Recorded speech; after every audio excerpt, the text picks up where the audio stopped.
This is the Wheel of Time Spoilers podcast.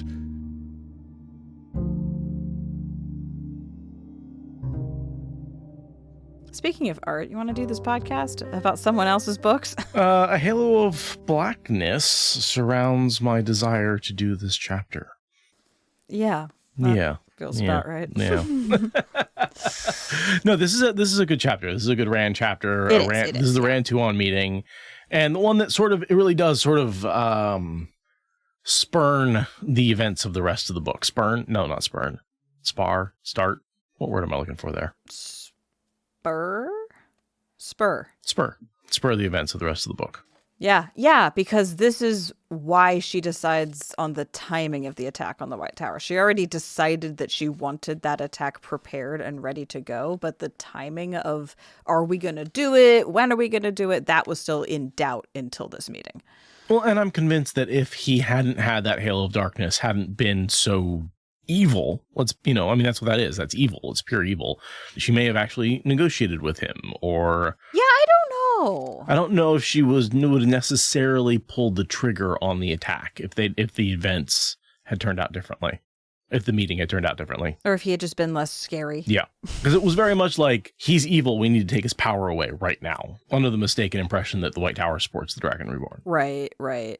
And it reminds me a lot of his meeting with Egwene later, where Tuon is able to, much like Egwene, is able to say no to Rand, right? Like Rand is able to bring all of his Ta'veren force to bear, and she's able to say no. I don't like to put Tuon and Egwene on the same level for obvious reasons, but they do both have very parallel moments. Oh, but I think the comparison is fascinating. Right. Yeah. Right. Yeah. The two of them together are absolutely I think they make an excellent pair when you compare leading empires, how they deal with channelers, the fact that they are channelers, and then just this denial from Tuon, but also from Egwene, right? There is this denial of reality on both of their sides, I feel like. Yeah, they're fascinating. They're fascinating. But yeah, I do wonder if this could have gone any other way. Was there a scenario in which Tuon and Rand were going to find any kind of accord?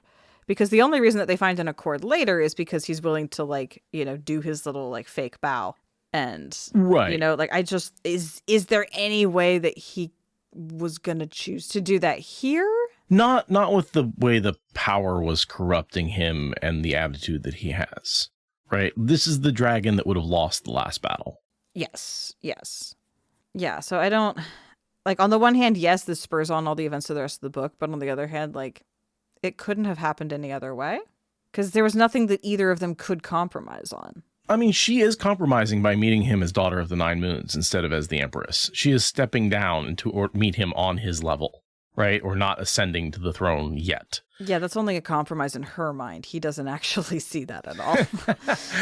But that's what compromises are, right? There's things that you, in your own mind. No, I mean, the negotiation between leashing people and who gets to own territory is not. It's just that's not in there. Well, do you want to go at it and see if we can talk about what the compromise is? All right. You should read us in. All right. Halo Blackness, and our symbol is the Seanchan helmet, because we're dealing with the Seanchan in this chapter. The cool sea breeze washed across Rand the moment he rode through the gateway. That soft, feather-like wind carried with it the scents of 1,000 cook fires scattered through the city of Falma, heating morning stews. Rand reined in Tidashadar. What the fuck, Seth? Tidashadar. Rand reined in Tidash. Now you're just overthinking it. Now I'm really overthinking it. We don't need to read it. Rand reined in his horse, unprepared for the memories those scents would carry with them. Memories of a time when he'd still been uncertain about his role in the world. Memories of a time when Matt had constantly ribbed him for wearing fine coats, despite the fact that Rand tried to avoid them. Memories of a time when he had been ashamed of the banners that now flapped behind him. He'd once insisted on keeping them hidden, as if in doing so he could hide from his own fate. The procession waited for him, buckles creaking, horses snorting. Rand had visited Falma once, briefly, Back in those days, he hadn't been able to stay anywhere for long. He'd spent those months either chasing or being chased. Fane had led him to Falma, bearing the horn of Valir and the ruby dagger to which Matt had been bound. The colors flashed again as he thought of Matt, but Rand ignored them. For those few moments, he wasn't in the present. Falma marked a turning point in Rand's life, as profound as the one that had later occurred in the barren lands of the Aiel, when he had proved himself to be the Kara Karn. After Falma, there had been no more hiding, no more fighting what he was. This was the place where he'd first acknowledged himself as a killer, the place where he'd first realized what a danger he was to those around him. He tried to leave them all behind. They'd come after him. At Falma, the shepherd boy had burned, his ashes scattered and blown away by those ocean winds. From those ashes, the dragon reborn had risen. I'll stop there. Nice. That was what I figured would be a good read, too.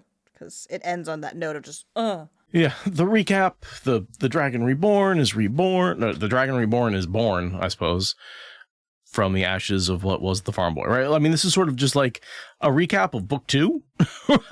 Basically, Here in book 11, it's sort of a weird, or book 12. Yeah, okay. That's in case you don't remember what Falma was. It's the place where book 2 took place. Maybe Sanderson didn't. I know every once in a while reading this, I'm like, I'm not sure he really. I mean, because like I know Sanderson was a fan of Jordan, but I don't think he was a obsessive fan of Jordan. Not the way we are, anyway. Not the way we are. Yeah, he had to reread the books. I mean, enough to get inspired to become a writer. Yes. So, like, he was pretty into him, but like, yeah. Different kind of fan. Different kind of fan. Different fan. Yeah. It's just, neither of us have become writers. So we're too busy reading. Thank you very much. Sure, because that's definitely a thing writers don't do. In a moment, as he's thinking about the Seanchan and how he's going to deal with them, he says their inability to travel was one of his greatest advantages. And really, this meeting leads to his loss of that advantage, right? Because they go that. raid the White Tower. They get Elida. And Elida knows traveling. So, yeah. If you had been a little less evil, maybe you wouldn't have given the Seanchan traveling. Maybe. Possibly. It doesn't actually really come into play in terms of his dealing with the Seanchan. He kind of goes zen and figures out how to just bow to them and move on. It doesn't end up actually mattering that they get traveling in terms of his. I mean, it matters with the last battle, but it doesn't matter with respect to his conflict with them. Really, one of my least favorite resolutions is when he goes back to Tuon and is like, okay, I bowed. I filled the prophecy technically. Now you have to do what I say. We'll get to it. But I wanted something better there. This felt like it was setting us up for a very interesting second confrontation. Yeah. Yeah. And the second confrontation was not nearly as interesting as this one. No, this is a really interesting one. Yeah. What do you think about Falma being sort of in better shape in terms of the grass and everything? Like, it's starting to look yellow, but it actually did grow some grass this spring, unlike a lot of other places that didn't even get sprigs. I bet it's because Rand dragoned out so hard over the skies of fall. I think there was sort of a residual echo of just like, everything's a little bit more solid here, a little bit more dragony, if that makes any sense. Because he like the heroes showed up. He did magic battle in the sky. Like, there was a lot of like really like metaphysical stuff that happened around this space. And dragon fallout. Right. I mean, the killing of a Shamael, major blow against the Dark One, that sort of thing, right? This is the last place he could. I was also thinking that maybe now that Rand isn't necessarily in charge of it, that his corruption isn't spreading to this area. Oh, the fact that the Seanchan have it, that like it's less corrupt because he's the one that's corrupted and he's the one who's connected with the land. And he hasn't really been doing anything out here, so they are less close to that. Well, that makes sense too. Or it's just like the weather, because you have a nice ocean breeze and you get more mild weather in Falma than you do in some of the other places. I mean, we have been sort of positioning it as the Pacific Northwest, which is, one of those places where everything's just more temperate, more chill, more awesome than everywhere else. This is right. I think I live in the best place. Everyone stay out. No, it's terrible. It's super bad here. It's really bad. Don't want to come. The weather's awful. It's gray 6 months out of the year. It's really depressing. Yeah, you don't want to be here for sure. One thing I thought was cool in here is the design of the buildings. He talks about how they're low and squat. Yeah, the whole like thing of the geology of the high cliffs and then these low squat buildings, as if the inhabitants expected the waves to wash up over the cliffs and crash against their homes. I bet that's exactly what that is. Those sound like homes that can survive a tsunami. I was thinking more just the wind. Like you've got wind coming up over this, and like any broad surface exposed to the ocean is going to catch that like a sail. And so you probably want something like squat that's going to like not catch the wind as much. Yeah, and it also talks about how there's really high cliffs. Like this is very like a narrow jutting kind of topography, which is going to really funnel the wind into even harder, more intense gale force things, which is also going to drive the waves to be a lot higher. Like storm surge and wind fetch are like, it's a thing. So yeah, I just was like, he's describing that like, oh, it's just so funny how they're like afraid of the ocean or whatever. And I'm like, I'm pretty sure that's actually like design built on experience. Like these people know that the ocean and the wind are going to be hard on them. They have adjusted their architecture accordingly. It's just, as a disaster prep person, it's neat to see the architecture bowing to the environment that it's in. Another note about the invasion on the White Tower, the Shanshan apparently had a large stable of rock in here. So just he's pointing out the things that enabled them to make that attack, right? Mm-hmm. He has this very bleak thought that even the peace here isn't really truly peace. He wouldn't be protecting his people from war, just preserving them so they could die for him elsewhere. Oh, yeah, Rand, you don't feel any guilt at all. None. Those are not the phrasings of a guilty feeling, man. Definitely not. Which is then like almost this idea that everyone's going to die in the last battle, right? That like, oh, I'm going to send the last battle to die. Like that's it. We might win, but even if we do win, everybody's dead. Who goes and fights? Mm-hmm. Right. A remnant of a remnant will he save, right? Kind of extending that concept to the whole world. There's going to be a few people left over, but basically everyone's going to die. We've got an article defending the Bradford pair in chat. I will have to read that and pick it apart later. We can respond to that later. But thank you for sharing. Alternative points of view are worth looking at. Except when they're trash. No, I'm kidding. Well, they're worth evaluating to determine that they are, in fact, trash. Got to be scientific about this. Mm-hmm. We get another mention of Nynaeve and her fashion fusion that we've talked about before. Talking about Min being different now and Rand being cold. It would all be over soon. Yeah, he's having a tough time. Yeah, and that misconception that when Min looks at him, she saw him killing her. Like, that's why he thinks she's avoiding him. But we know from her perspective, it's that she thinks she's a liability and that she's worried she's going to get in the way. And so, like, yeah.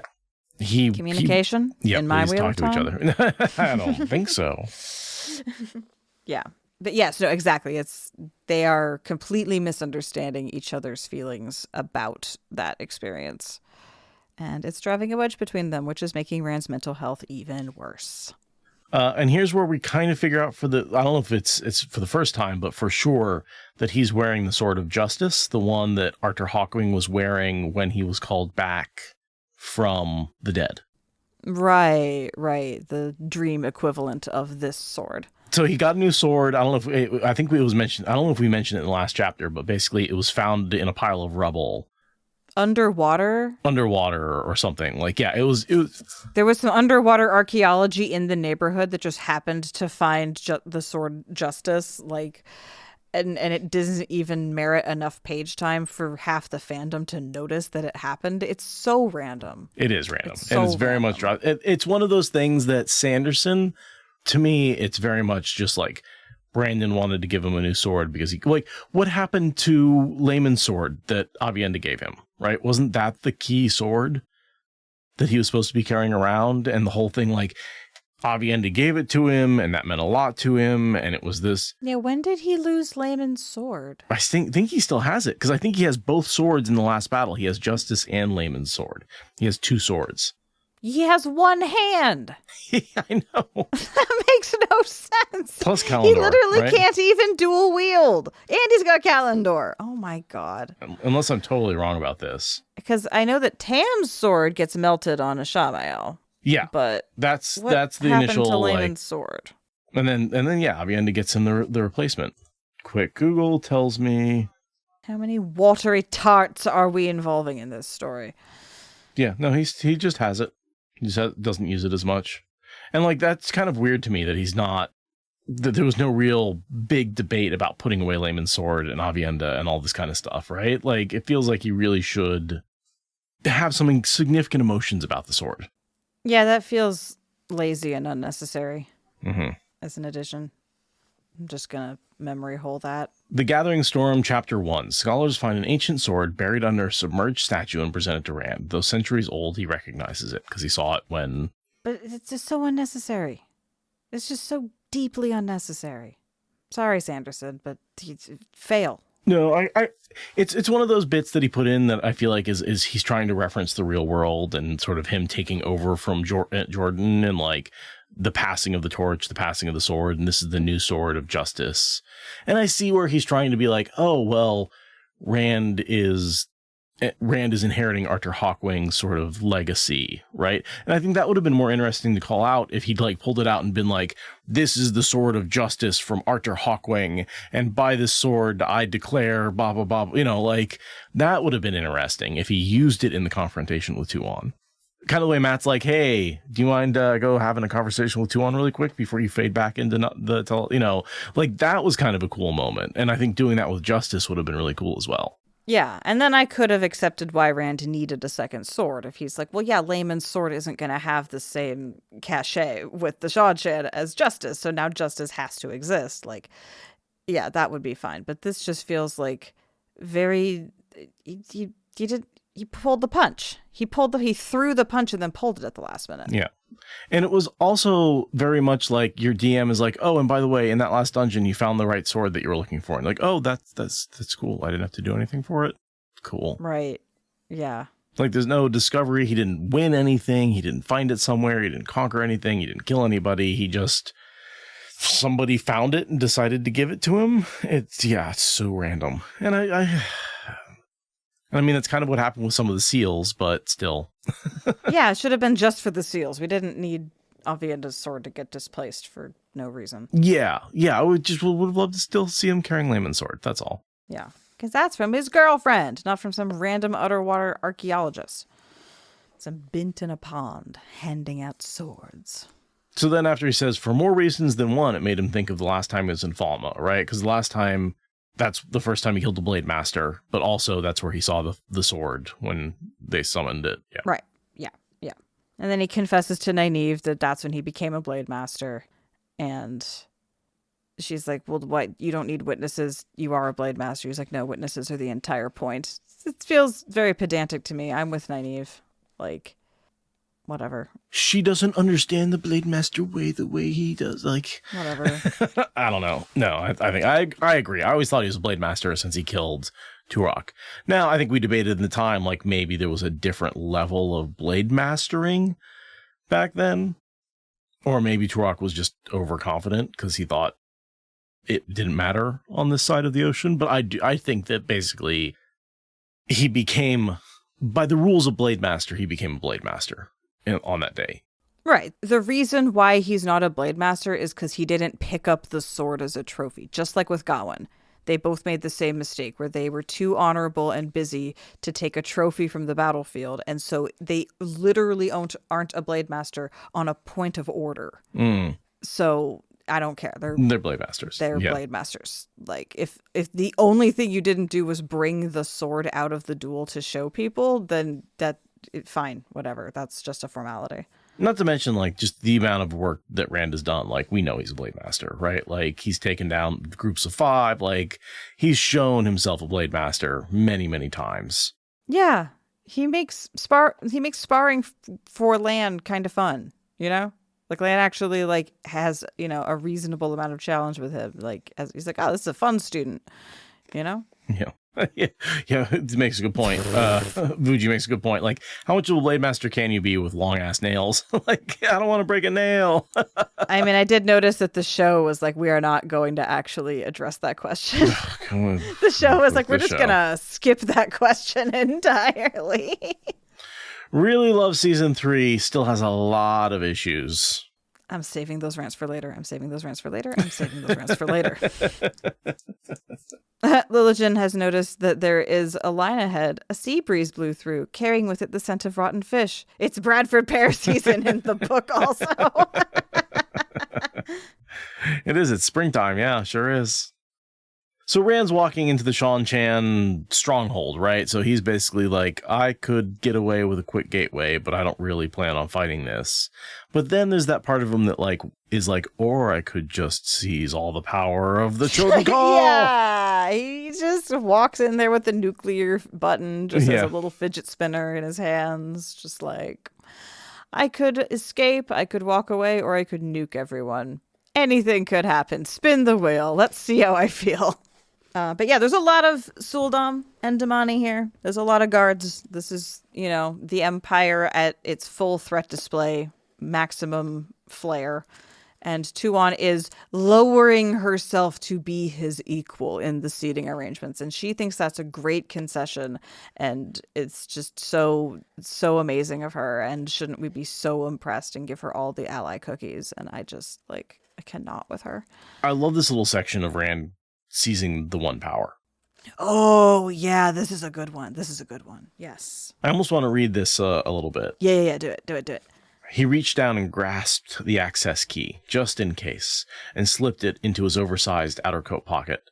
Then, taking a deep breath, he steadied himself and sought the void. There, he seized the one power. Nausea and dizziness threatened to toss him to the ground. He wobbled, legs gripping Tidashar, hand clutching the access key in his pocket. He gritted his teeth. In the back of his mind, Lewis Theron roused. The madman scrambled for the one power. It was a desperate fight, and when Rand finally won, he found that he'd slumped in his saddle, and he was muttering to himself again. Rand? Nynaeve asked. Rand straightened his back. He was Rand, wasn't he? Sometimes after a battle like this, he had trouble recalling who he was. Had he finally pushed Rand, the intruder, into seclusion and become Lewis Theron? In the previous day, he had woken at midday, huddled in the corner of his room, crying and whispering to himself about Ilyena. He could feel the soft texture of her long golden hair in his hands, and could remember her holding her close. He could remember seeing her dead at his feet, slain by the one power. Who was he? Did it really matter? Are you all right? Nynaeve asked again. We are fine. Rand did not realize he'd used the plural until the words were out of his mouth. It's so good. What the fuck, Rand? You are falling apart. And I'm convinced that because he's fighting LTT in his head, he ends up sort of sidestepping into Moradin's body, and that's where you get the dizziness. Spadwinkle. At least he's still sane. Yeah, no, not at all. Yeah, we are fine is like a whole mood.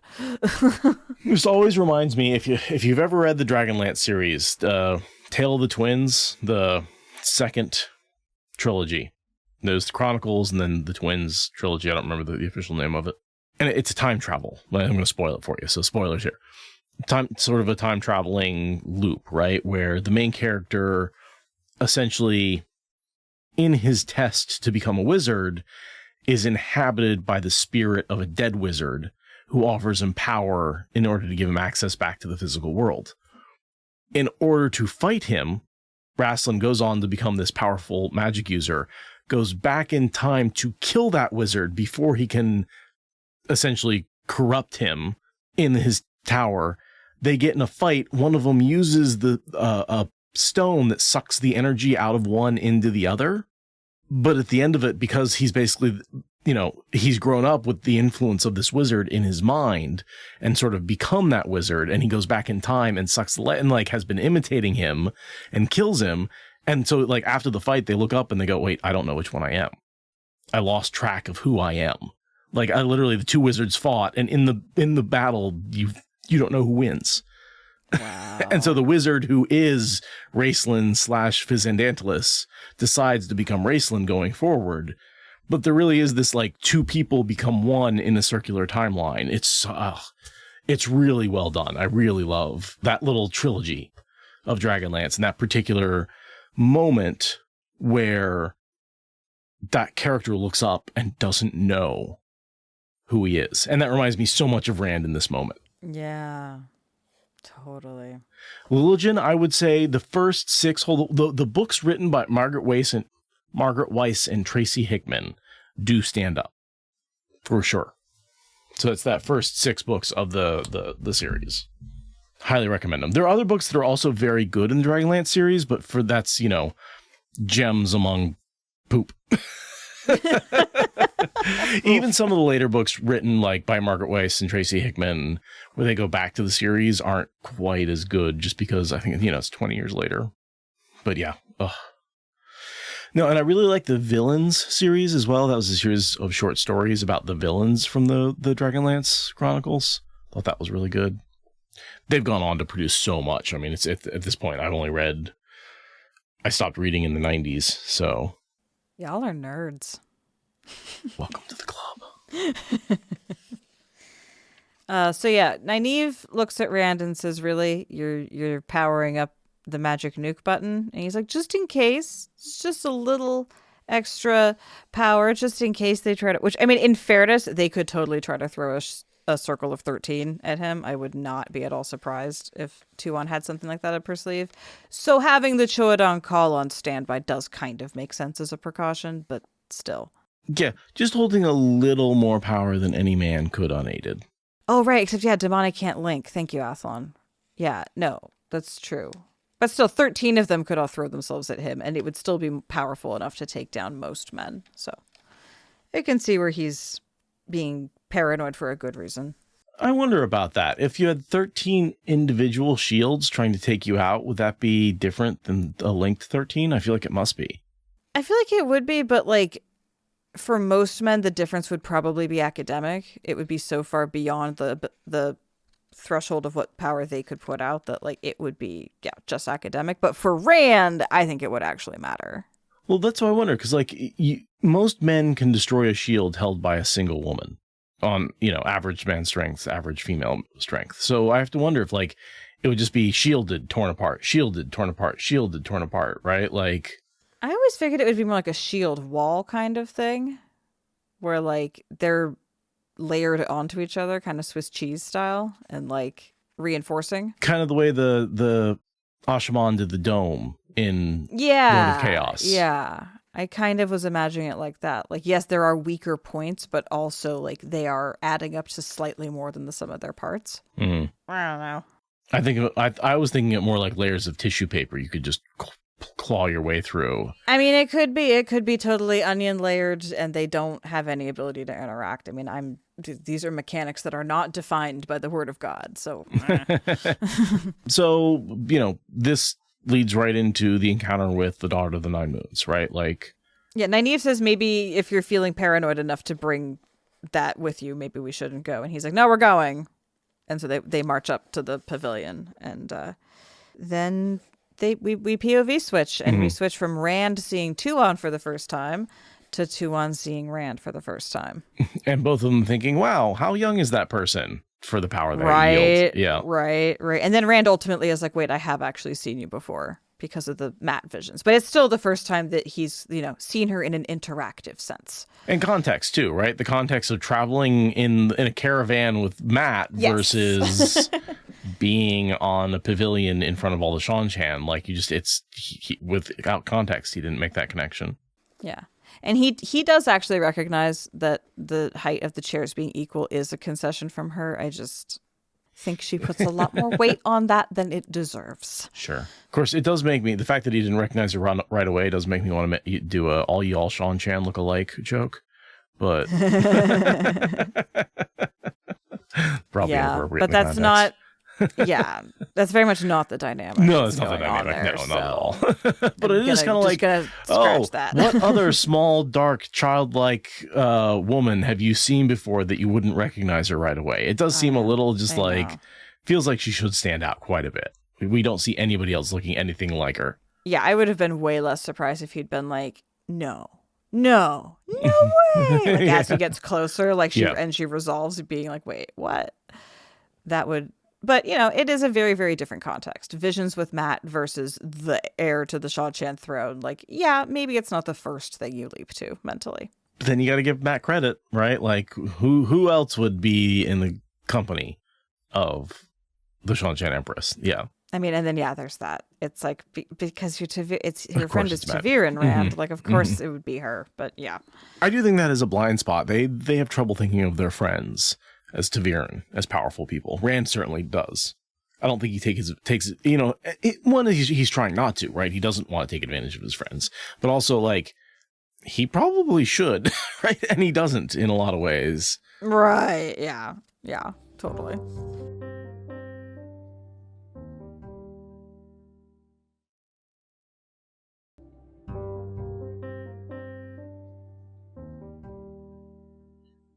So yeah, we get to switch to her POV. Do you want to read us? Do you want to do like a read into her POV at all? Yeah. I think she's got some cool thoughts on her first sight of Rand. The Dragon Reborn was a young man. Tuon had been told that, but something about it still surprised her. Why should she be surprised by this youth? Conquering heroes were often young. Arthur Hawkwing himself, the Empire's great progenitor, had been a young man when he'd begun his conquest. Those who conquered, those who dominated the world, burned themselves out quickly, like lamps with untrimmed wicks. He wore gold and red on black, the buttons on his coat sparkling as he dismounted from his large black gelding and approached the pavilion. The black coat had red and gold embroidery on the cuffs. The missing hand was quite obvious, looking at those cuffs, but his clothing was otherwise unadorned, as if he saw no need to distract from his face with finery. Yeah. So just her view of Rand, yeah. And she thinks about how he walks, how he holds himself. Like, I think which is partially the Moraine and Elaine training and his own thing. But also, I think it's a lot of the LTT, right? Sure. He's walking like LTT with the assurance of a 400-year-old hemisphere-owning magic user. Don't underestimate Tom's influence as well. Also Tom, yeah. It's like Rand is, all of that is coming together into maximum presentation. And Lan. Yeah, Cat-Kosh's courtyard, right? Like, he is as kinged out as he could possibly. He's been trained by so many people who know how royalty works. And Tuon's like, wow, like, is he even actually a peasant? Like, maybe the peasant story is just propaganda. And it's like, no, it's just the madman in his head plus all the royalty people who have worked on mentoring him throughout his last 2 years. Yeah, but I bet the LTT effect, I think, is something that cannot be understated. When he's saying we in this situation, right, he's going to walk like somebody else. Yeah. And then maybe even Moradin, right? There may be some bleed over from Moradin, who's got all of that experience and nobility and, like, you know, kind of the way he's inhabiting Moradin's body and the way he's walking like Moradin because Moradin's inhabiting his body, right? Like, you have this definite crossover ability. Yeah. Totally. And I mean, also, he's, you know, his genetic parents were a princess and the clan chief of the Tardai. Right. Like, it's just, it's epigenetic, it's cultural, it's bleed over from other lives, it's bleed over from other minds. Like, there's nothing about him that's not pointing at being able to walk into a room like he owns the place. Hell, even in his village, he was going to be, like, on the council, I'm sure. Oh, definitely. Yeah, would be on the village council because Tam taught him to stand up straight and walk into a room like he owned the place. You know, it all starts at home. Yeah, Tuon thinks about how she's still really uncomfortable with Aes Sedai, and she kind of thought she'd be a little desensitized after her time with them. But like, no, Tuon, you have to do the inner work, not just the external performative work of like doing the DEI training. You actually have to like process what that means in your body. She thinks it's like exposure therapy. It's like, if I'm exposed to something that's gross enough times, I'll stop gagging quite as often. And it's like, it's not. These are people. You need to reframe why you think it's gross at all and realize that it's not gross. That's actually the work you need to do. That's the desensitization you need, is not just trying to put up with it better. And she, of course, thinks men who can channel are, you know, just as bad, if not worse, right? They should just be killed immediately. Doesn't understand why they're still alive. Which, like, you know, in the world before the taint was cleansed, totally makes sense. She also talks about how in Shanshan, occasionally some people had tried to make essentially Ashaman as a military force. And what were they called? They had tried to train these Soravan de Dune, these black-souled tempests. I'm like, wow, Shanshan, poetic. Black-souled tempests. Like, Nice. oof, that's a good line. That's a good line. But yeah, apparently some Shanshan have thought that perhaps male Suldam could be a thing, and it never works because of the insanity. So, Tuon does not know about the cleansing for obvious reasons. This would be a good thing for him to present. Maybe, hey, Shanshan, did you know? But I guess not because of the whole leash thing. But that would have been a cool thing for him to lay down as like an informational like move in this conversation. Be like, hey, did you know I'm so powerful? I cleanse the source. Maybe don't fuck with me. You know? Yeah, but no one believes. No one believes. It's so frustrating. Because the only people who can verify it are insane. Yeah, no, the Shanshan are going to be the last people convinced in the world. Mm-hmm. That's super fair. Tuon thinks about how exposed she is because the Dragon Reborn is scary. The Dragon Reborn was a bonfire inexplicably lit inside a house. You could not prevent it from damaging the room. You just hoped to save the building. It's accurate and bleak, I suppose. When it's the end of the world, you do have to expect things to be pretty apocalyptic because that's kind of what it says on the tin. But also you do have an obligation to try to keep something standing, you know? Like, hate to agree with Tuon, but it is a cogent way of looking at the situation logically. I love how quickly Rand clocks Lucia. He's like, oh, you can tell your bodyguard to relax. Yeah. When Matt, like, still after months was like, man, Lucia, her handmaiden, seems really protective for some reason. Yeah. And Tuon's like, man, no one ever guesses what's going on there. Rand is like, obviously. And I'm like, yeah, isn't it kind of obvious that this woman is always right next to you constantly? I think some people just dismiss women as protectors. I feel like Shanshan of all places would be smarter than that, but I guess not. Now, what did you think about this, her omen, right? Lightning on a day without rain means tread very lightly. Be careful what you speak. Well, I do think it's interesting that she had a weather-wise Damani say there wouldn't be any lightning, and then Rand shows up and there is lightning. I do think that interpreting be very fucking careful because Taviran is in the house is a valid take. The Damani said there'd be no rain, didn't say anything about lightning. Well, I mean, weather, right? Yeah. Like, yeah, I mean, just the concept that, like, Rand shows up and there's a bolt of lightning and you decide to take that as a note from the gods to be a little more cautious is like, yeah, I think that's a pretty solid omen. Like, nice. Yeah. You know, Rand did probably help cause that to happen. Weird weather. Probably. Just because he's there. Yeah. And like, yeah, you should be careful as fuck when dealing with him. That is a really logical way to approach talking to this man right now. Well, and he can strike. You know, like lightning on a day without rain. There's no warning, just sudden strike. Yeah, like this one is, she takes such a solid conclusion from it that it's like, well, sure. Why not? Why not? But yeah, it's as she puts it, you know, it's not a very illuminating omen. Like, be cautious. Like, yeah, okay. You didn't need an omen to tell you that. You could have just understood that you're dealing with the Dragon Reborn. That would have been fine too. So I want to talk a little bit about her prophecies that she sort of goes over here. The last battle would be between the Empire and the forces of the Dark One. Yes, and a bunch of other people. Yeah. Like, I don't think anything she says here isn't true. It doesn't have context. Right. I mean, the Shanshan are really instrumental in fighting the Sharans specifically. Like that, the Sharans are collectively one of the forces of the Dark One, and the Empress very much deals with them. And in a lot of ways, they do kind of come in like the Americans at the end of World War II, right? After the battle's been fought for ages and ages and ages, they come in at the end, sweep over everybody, and declare, look, the Shanshan won the battle, which is true. Objectively, it is true. You know, from a certain point of view. But also, you back up and take into account some context. Context. The battle was fought by a lot more people for a lot longer before you stepped in and did the thing. Yeah. The fact that you got to strike the killing blow without doing all the work ahead of time is a little bit of a caveat, a little bit of an asterisk there. But the prophecies clearly show the Empress would defeat those who serve the shadow. True. And she would send the Dragon Reborn in to deal with Light Eater. True. I mean, I'm not sure she sends him. She doesn't send him in. But after he meets with her, he goes. And you could say that that is the prophecy. I feel like that's one of those, the first half of the sentence was real and then the other half was like scribbled in pencil afterwards. Totally.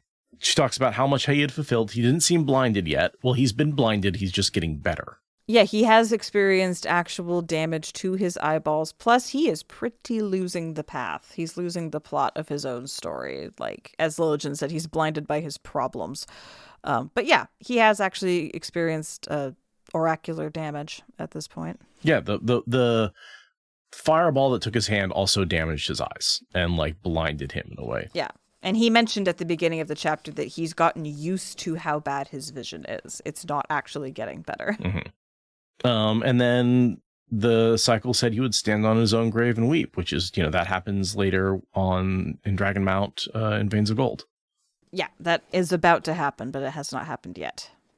And then then she's like, well, maybe that's just talking about spirits walking across graves. Maybe not the Dragon Reborn in specific, but we know it is about Rand. Yeah, definitely. Standing on top of the mountain and rediscovering laughter and tears is kind of a Rand thing. So I know, like, canonically, the Eastnax cycle is supposedly the corrupted version of prophecies that Moradin feeds the Seanchan. I think that's where they come from, right? Mm-hmm. Or he at least corrupted them a little bit. But that doesn't mean there's not a grain of truth, and or they haven't had their own Aes Sedai give their own they understand that Aes Sedai give prophecies, right? She has this one read her. That's how she knows that she's going to marry Matt. Right. Yeah. The Seanchan have access to foretelling style stuff the same as everyone else. Maybe even more if they understand doomseers and stuff like that. So I firmly believe there are clues in the Eastnax cycle that are just as valid as in the prophecies of the dragon. I just think they're a little more corrupted when they say, oh, but these things will cause the Empress to have power. Right. Yeah, exactly. They just kept adding these little, may she live forever appendages. They just kept adding that to the end of stuff. Oh, and then the Empress has a thing to do. But they're working off of the originals. They have to stay within certain bounds. And errors are going to creep in organically on both. Anyway, I assume that there are parts of the prophecies of the dragon that are broken because people just messed up in general. Sure. Well, and then the self-fulfilling parts that, he has to kneel to the throne, and he does that just to fulfill the prophecy so they can move on. Right, because it was an addendum that doesn't really have the weight of actual prophecy behind it. Or does it because he does it, right? I'm just saying it's an equal and opposite reaction. The only reason he did it was because someone wanted him to do it. There's no cosmic reason for it to happen. It's just that, Tuon won't budge unless that part of the prophecy gets fulfilled that her ancestors inserted. So he's just like, whatever, it's fine. That's not a real part of the prophecy, but you care about it. So sure, we'll make it real. We'll make it real for you as a treat.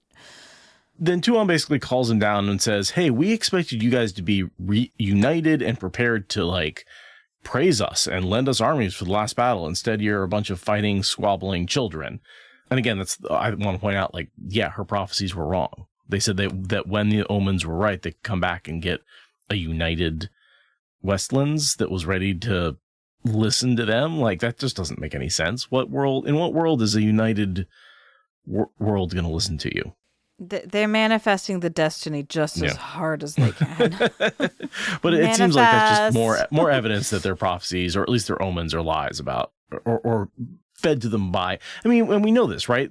Ishamael, back when he's Ishamael, talked about how he fed lies into the Empress to secure two dooms, right? The doom of the people who left and the doom of the people who will return. That's not the exact quote, but there's a prophecy where he talks to Rand about how he's the reason the Seanchan are coming back. Yeah. And because all he had to do was add a couple of little extra bits to what already existed, these prophecies that were going to get believed in, he just had to add a few modifications, and now everything is just off from what it should be. It's there, but it's not there the right way. And it creates a lot of problems. The last battle is nearly lost multiple times because of the Seanchan's inflexibility, because of early starting conditions on how they understood their cosmology. I also wonder if leaving them out of it, though, till the end maybe made a big difference, too, right? They weren't able to get caught up in some of the other things that may have wiped them out early on. I mean, hard to say. It's a big battle to reverse engineer. He talks about how the alliance needs only last until my life ends, because he's going to die in the last battle. So just, make a deal with me till then, and I guarantee I'm going to be dead anyway. The prophecies all say it, and you believe the prophecies. So... Yeah, and he says this thing of, like, if not for me existing, then your war of conquest would be commendable, like, in the face of the last battle. Like, you're on the right page. You just need to get behind me. And they're like, we sort of feel constitutionally incapable of doing that one thing. And it's all because they're both looking at different prophecies, right? Rand is looking at the prophecy saying, I will be the leader of the last battle. You need to, get in line, because that's what the prophecy says. And they're saying, no, our prophecy says you're going to bow down to us, and we're going to lead the last battle and have you as a tool. And that's because, again, the corruption of the Asianex cycle from the Shanchan. Yeah.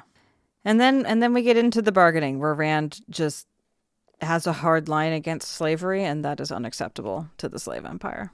They see the only way to deal with channelers is the collar. Any other way is ineffective, inappropriate, and is just going to lead to more pain and death in the long run when the channeler goes wild and ends up killing a bunch of people. Better to have one person in slavery than have them running free, causing chaos and death and pain their entire lives.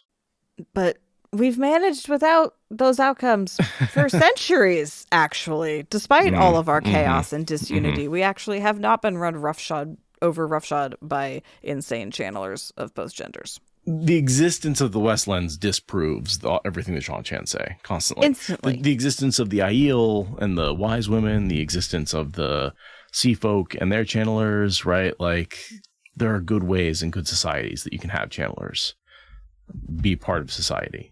Yeah, I mean, Shara arguably is kind of on Shanchan's level when it comes to how you have to control channelers, but they come in entirely on the side of the bad guys in the last battle, so they're not a great example. And secretly, they are kind of being controlled by, like, the channelers are the ones in control. It's just in secret. Right, yeah, but it's not a good system, right? People No. don't get to live their lives, right? It's a highly controlled, top-down, rigid, like, system. Whereas, the Westlands, the Aiel, the Sea Folk, they have their hierarchies, but different cultures are living their own different ways.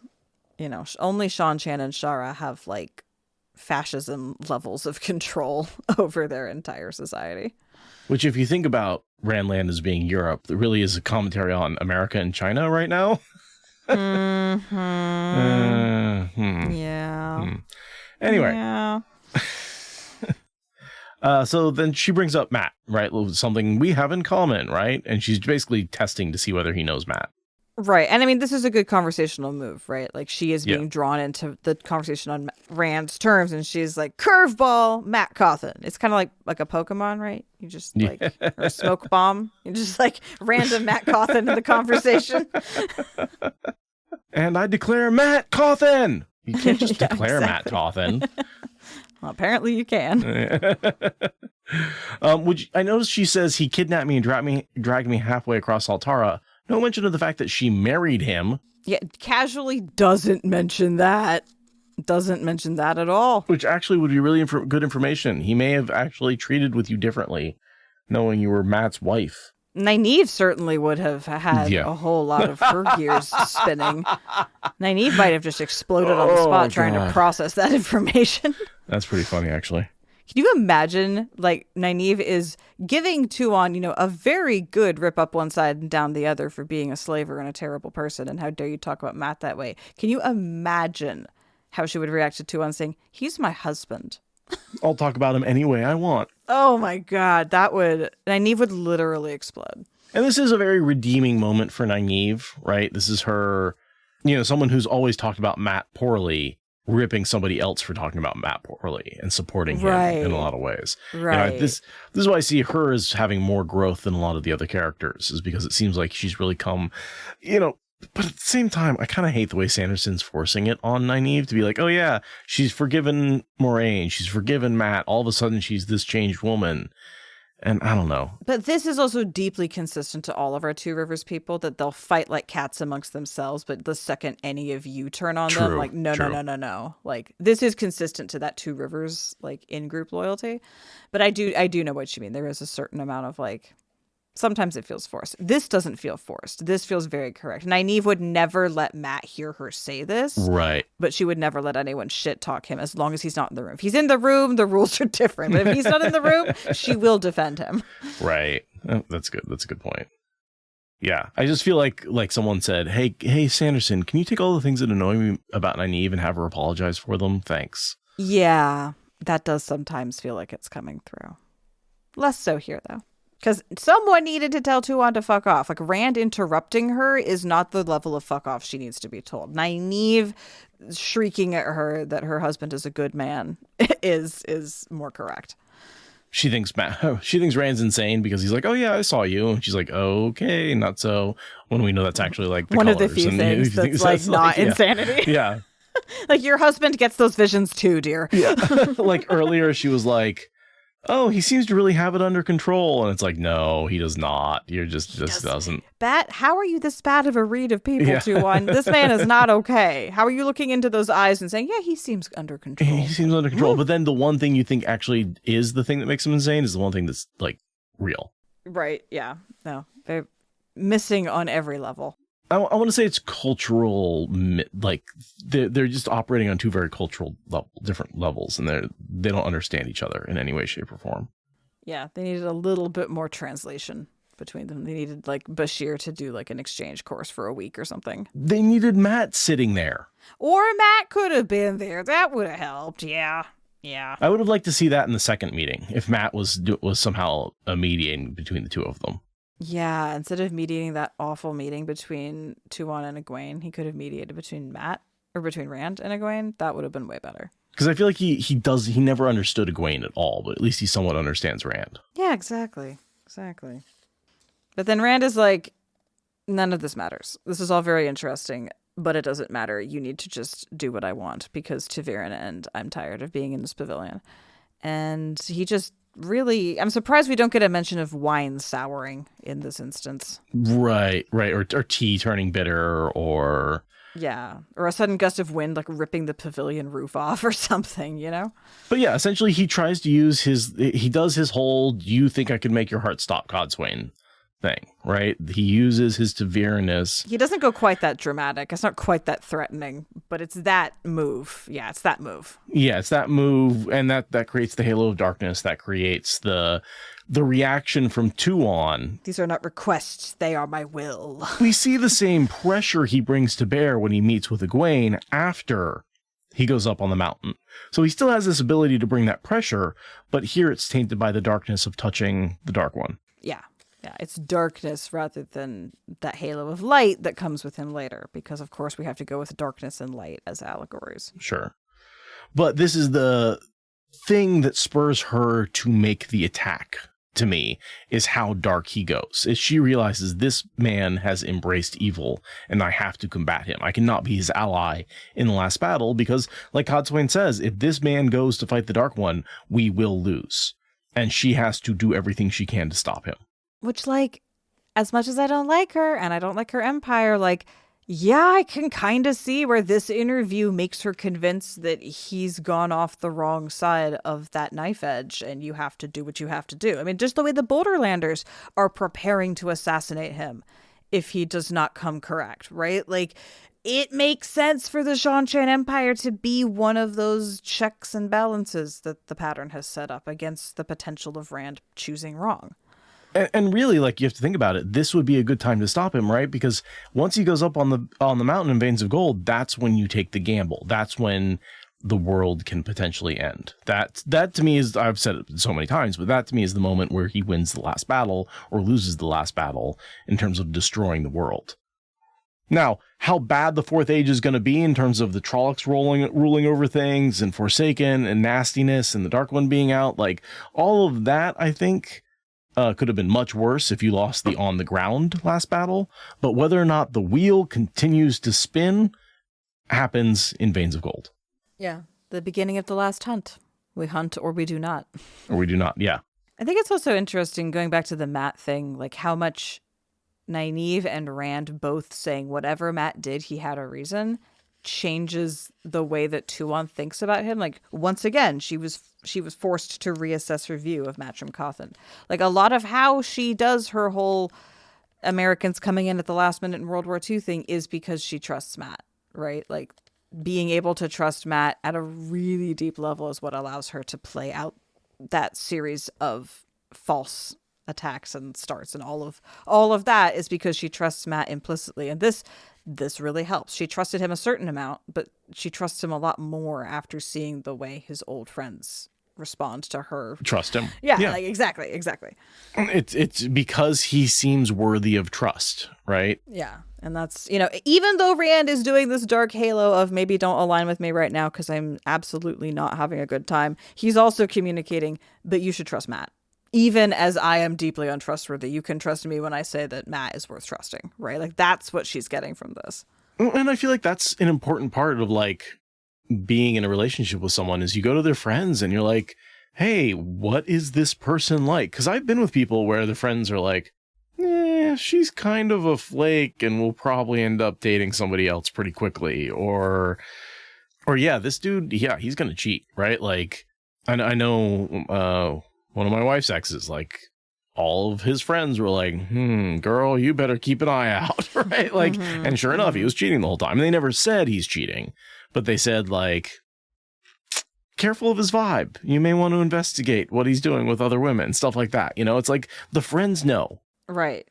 Yeah, when the friends have a united opinion on someone, you should trust it. Like, that's crowdsourced. It's peer reviewed. And they might not tell you the whole truth, but they're not going to lie to you because they know whether their friend's a good person to date or not. Right. Yeah. So Tuon's like, hey, he kidnapped me. And these two people are like, well, I'm sure that his explanation is going to be real long, but it's going to be solid. It's just going to take a minute. But for whatever reason, he must have had a good reason. He wouldn't have kidnapped you unless he needed to do it. Right. Which, like, generally speaking, when a woman says that a man kidnapped her, you're supposed to say, oh my God, can I help? Not, well, I'm sure he had his reasons. Right. And the fact that they are willing to do that, it's like, oh, wow, they must have incredible faith in him. Right. Which is good feedback for her. She might not trust them as people, but that reaction is important information she files away. Well, and it all has to do with her first impression of him, right? She had this terrible first impression of him as Tuon's toy. Yeah. And over time... Tylen's, sorry. He's Tuon's toy now. She does call him toy. Yeah, I know. Not my favorite. She switched to Matrim now. Now that they're married, she calls him Matrim. And then she's going to call him No Tie, so... Oh. We haven't gotten there yet, but we will. Well, because, he doesn't want to wear a tie like nobles do. So no tie. We will get to those bad jokes when we get to that section. So she rejects Rand, right? She's like, I am not going to bow before you. You will bow before me. I'm not giving in to any of your demands. And so Rand, instead of negotiating, turns around and walks the fuck away. He doesn't try and he's like, you give in to everything I demand or nothing. If at first you don't succeed, stalk away. In a fucking snit of, duh. But like he did all of his, did his persuasion roll and it didn't work out. So he knows the DM isn't going to let him try again. So he just leaves the encounter, He watched for a moment longer. Very well. He spun, stalked away from the pavilion, not looking back. Like, what? All right. Anyway, I get he's very much in black and white. You do what I say or do nothing moment right now, right? He's just trying to solve all his problems instantly. But he spent so long trying to set up this meeting to not negotiate at all.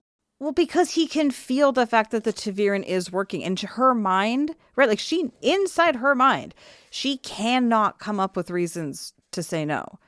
All she wants is to say yes. Every fiber of her being wants to say yes. And it's a real testament to her strength of will that she just simply opposes him because she wants to say yes so bad. Like, I'm convinced that's the only reason she's able to say no, is because she just has that empire momentum behind her to say, no, if you want me to do something, I shouldn't do it. But like, he knows that he was maxing out his Ta'veren influence and she still said no. So he knows that there's no lesser tool is going to work. To make her give in to everything he wants. Yeah, and everything he wants is for her to ally with him and stop enslaving people. They're not really negotiable things. I mean, he literally negotiates away slavery later. He says, fine, you can keep everyone that you've got. Like, at this point, he literally has a better line on slavery than when he's all zenned out. Compromise with slavers is not the life lesson that I want to be getting from my fantasy books. Yeah. We all had canon that Matt does something about that later. Yes, we do.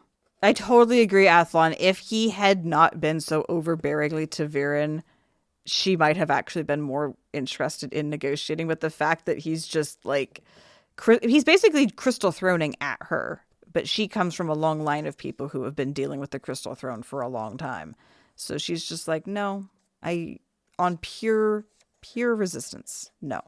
So now that the meeting's over, she declares herself empress. Yeah, because the only reason she was waiting was so she could talk to him. And if he's going to stalk away from her like that, then all right, I guess it's time to be empress. And then he can bow down to the empress and the crystal throne. Mm-hmm. And, take away from that, hey, we are not allies. It's time to undermine his power. Time to attack the White Tower. Yeah. She did not want to piss him off unnecessarily, but now he's as pissed off. He's past the threshold of pissed off for her purposes, so it's time to do what they've always wanted to do, which is raid the White Tower. Nobody spoke in the time it took her to calm herself. Perhaps they were as shaken as she. Perhaps they sensed her worry. Finally, long after Althor had gone, Tuon stood. She turned and regarded the collected blood, generals, soldiers, and guards. I am the Empress, she said in a soft voice. As one, they fell to their knees, even the high blood prostrating themselves. That was the only ceremony needed. Oh, there would be a formal crowning back in Ebu Dar, with processions and parades and audiences. She would accept the personal oaths of allegiance from each member of the blood, and would have the chance, by tradition, to execute any of them by her own hand, without reason, who she felt had opposed her ascent to the throne. There would be all of that and more, but her declaration was the true coronation, spoken by the daughter of the 9 moons after the period of mourning. Festivities began the moment she bade them all rise. There would be a week of jubilation, a necessary distraction. The world needed her. It needed an empress. From this moment on, everything would change. As the Dakovali rose and began to sing the praises of her coronation, Tuon stepped up to General Galgan. Pass the word to General Yulon, she said softly. Tell him to prepare his attack against the Marath Damani of Tarvalon. We must strike against the Dragon Reborn, and quickly. This man cannot be allowed to gain any more strength than he already has. That's a fun chapter. I don't know. I like that's a layered chapter for me. I feel like with the 2 POVs and the way they're talking past each other, I really like that chapter. Agreed. That felt like a good blend of Jordan and Sanderson. You can really see that Sanderson did a lot of the actual legwork to write it, but also this meeting has been books in the making. Jordan had a lot of ideas about what was going to happen and how that was going to go. So it feels like a really good, necessary check mark on the bingo card of like, we knew this was going to happen. We eventually Rand and Tuon had to have this meeting. We've been working on it for a long time, and yeah, it slaps as a meeting. It is not a letdown. There are other meetings that are letdowns. This is not one of them. This is a good meeting, and it's bad in terms of the outcome, but it's good in terms of reading. Yeah, no, and I'd like to see it reflected with the second meeting as well, when it's like, I like the way it reflects over Rand's transformation. Yeah, totally. I mean, literally thinking about his first violent encounter with the Seanchan and then this attempted negotiation that doesn't work. Like, he has a bad track record in Falm with Seanchan. Oh, I mean, going back to, you've got Falm, and you've got, when we ride the lightning then Bashir has to tackle him, right? Like, oh, yeah. That's Path of Daggers, to then the meeting with the Forsaken that goes badly, to this meeting with Tuon that goes badly. Like, no matter how much he tries, it seems like he's unsuccessful with dealing with Seanchan, whether militarily or in negotiations. I just thought too, in Falm before, he fought the Seanchan partially to save Egwene, and at the end of this meeting, Tuon decides to initiate the attack on the White Tower. very much putting Egwene in so Right. much danger Right. from the Shan-Chan. Yeah, good chapter. Good job. Thanks, everyone. Yeah. See you next time. We are in the Sanderlanche. We are at the end of this book. We got a lot of good chapters coming up. Very Yeah. excited about that. Very, very cool. We will see you all next week. See you next week. Bye. Bye.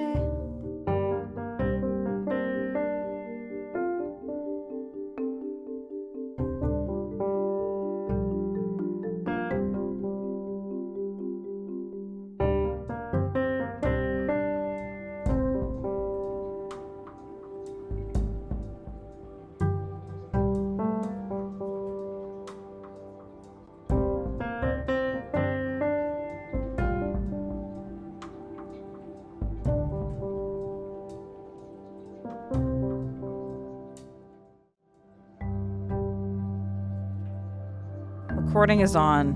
Bitching about Bradford pears engaged. Oh yeah. So what were you complaining about? Bradford pears? They got me started. Well, said that you felt a little bit stuffy, and I suggested allergies, and you're like, who knows what? I'm like, well, the Bradford pears are out in full force that's true. at this time of year. And I said, yeah, well, my whole street's full of them because that's, I moved into a new place.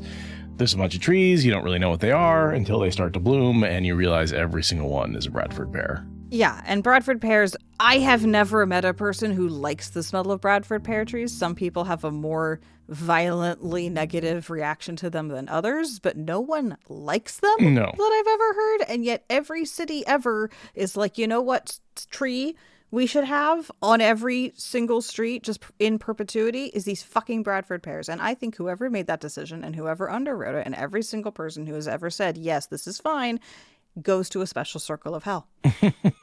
Well, it's like heaven, but everything smells bad. Yeah, they get to go live in a hell of their own making. Apparently they like it. Yeah, no, it's a terrible smell. Unfortunately, it did only last a short period of time. I felt like it was like the flowers died within a couple weeks. So it's not like I'm dealing with it year round, but for those couple of weeks, Sure. It's kind of miserable. Yeah. I just have such distinct memories of being in college and walking across town and being like, dumpster or Bradford pear tree? Dumpster or Bradford pear? Dumpster or Bradford pear? Because like they smell the same to me, like rotten protein and just garbage. They just smell like garbage. It's garbage. Some sour beer somehow smell works its way in there. Yeah. I'm just like, what? It smells like a college town student housing dumpster that's overflowing. Like that's what they smell like. And then like, we should put in a college town trees that make sure everywhere smells like that. Mm-hmm. Ugh. And I tell you what, we had a big one right outside my college dorm, the dorm I was in for at least 2 years. Mm-hmm. So to me, that is a very college smell to me. Yeah. So yeah. Yeah, totally. We actually have one out here that we have cut down, and it is currently sprouting again. And it's like, oh, you want to come back for another round? This will not end well for you. I don't know what to do about it because those are those trees on the part of the road that's maintained by the city. Mm-hmm. So I wonder if you can use your prerogative as the person being easemented on to insist that they put a different tree there. probably You can have a tree, just not that tree. I mean, but you probably need to install a tree of a certain age, which gets pretty expensive because you have to transplant it in place and like. Yeah, I wonder if you can make the city do that. I wonder if you can insist because it's an easement onto your property. Yeah, I can look into it. I'm just saying, like, those things are terrible, and it's going to need to be removed by some agency. The issue is it's the entire street has them, right? So even if I took out the one on my property, there's still 80 more right next to it. So it's not like That's this. just brutal. It's not like this one tree is going to make a difference. It would have to be a whole street thing to really make a big difference. Neighborhood watch, neighborhood association against Bradford pears. Yeah, look into it if you're curious. Like if you haven't heard about the Bradford pear and the scourge of it, it's bad. It's really bad. Yeah. It feels like a malicious design choice. Along with like putting all male trees in cities. Like, oh, so they don't breed and don't. Yeah, you know what male trees do? They produce fucking pollen. Make my life a misery without drugs. And you know what? What's really cool about trees that are pollinated is they can grow free food for people. Right. But we wouldn't want people to have access to free food. That would be bad. American city design is frustrating. Yeah. Yeah. It's actually one of my favorite things about Portland is the number of fruit trees that we do have, right? We have lots of fig trees, lots of pear trees. Yeah, the town I went to in college, there's so many fig trees. I had never eaten fresh figs before. And so good. there was a couple of summers where it was just like, oh my God, I had no idea that there was just these mountains of figs just falling into our laps as we walk by. Like, wow. So good. I know I've said this before, but in the Bible, the apple that they eat, it's never defined. It's just a fruit, right? They never define what kind of fruit it is. Right. Yeah. And, Yeah, convinced that it, the legend that faded to myth was actually a fig. Totally. Because figs have been around. I mean, I think it's actually a David Attenborough theory that I'm stealing, because he sort of talks about how, like, essentially tribes of monkeys that became our ancestors probably traveled from tree to tree. And because in the tropics, figs don't have a particular season in which they bloom, but they always bloom the same time every year. So if your tribe knows basically when the next fig tree is going to be blooming, you can have a path and just follow the fig trees and essentially eat figs all the time. And it's like, imagine if your life was just like, yep, on to the next fig tree, eat figs till you're full, collapse, sleep, move to the next one. Sounds like a good life. Yeah. Figs. I want to plant some fig trees. And then can you imagine being kicked out of that into like a plains area? Be like being kicked out of a Garden of Eden. Yeah. Yeah, the transition to Savannah was a bad choice. But that was a big mistake. Yeah. Big mistake. Shouldn't have done it. I mean, horses to walk upright, get big brains, throw things. It's been downhill from there. Society, fuck. Yeah. Art, terrible choice. Agriculture? Mm-mm. Speaking of art, you want to do this podcast about someone else's books? A halo of blackness surrounds my desire to do this chapter. Thank you for listening to the Wheel of Time Spoilers podcast. Please rate and review us on your podcast app, and consider supporting us on Patreon for ad-free episodes. What Spoilers is a production of Fox and Raven Media. For more podcasts from Fox and Raven Media, visit our website at foxandravenmedia.com.